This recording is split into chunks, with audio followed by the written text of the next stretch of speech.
இன்னைக்கு நான் சில முக்கியமான ஆன்டிபயோட்டிக்ஸ் அதை எதுக்கெல்லாம் யூஸ் பண்ணலாம், எந்த மாதிரியான இன்ஃபெக்ஷன்ஸ்க்கு யூஸ் பண்ணலாம் அப்படிங்கிறத பற்றி தான் சொல்ல போகிறேன். அசித்ரால், அதை அசித்ரோமைசின் அப்படின்னு சொல்லுவோம்.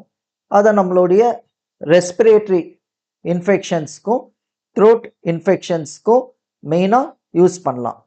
அடுத்தது அமாக்ஸ். அமாக்ஸ் அமாக்சிசிலின் அப்படின்னு சொல்லுவோம். அதை பாக்டீரியல் இன்ஃபெக்ஷன்ஸ் அதுக்காக தான் நம்ம மெயினாக யூஸ் பண்ண முடியும். Next taxi.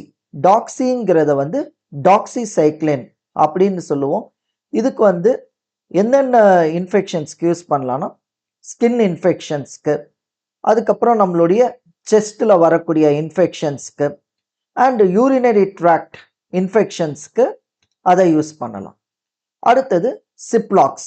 இதை நம்ம என்ன சொல்கிறோன்னா சிப்ரோஃப்ளாக்சசின் அப்படின்னு சொல்கிறோம்.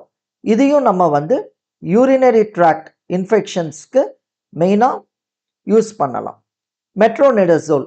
இந்த மெட்ரோனிடசோலை எதுக்கெல்லாம் யூஸ் பண்ணலாம் அப்படின்னு பார்த்தீங்கன்னா, ஸ்டமக்கில், அதாவது ஜிஐ ஸ்டமக்கில் ஏதாவது இன்ஃபெக்ஷன்ஸ் வந்தாலோ, இல்லை டென்டல், நம்ம பல்லில் ஏதாவது டென்டல் இன்ஃபெக்ஷன்ஸ் வந்தாலோ, அதுக்கப்புறம் இன்டெஸ்டைனல் இன்ஃபெக்ஷன்ஸ்க்கு நம்ம மெயினாக யூஸ் பண்ணலாம். எனிவே, என்னோட வீடியோ பிடிச்சிருந்துச்சுன்னா லைக் பண்ணுங்க, ஷேர் பண்ணுங்க, கமெண்ட் பண்ணுங்க, சப்ஸ்கிரைப் பண்ணுங்க. Thank you all. Wishing everyone a great success.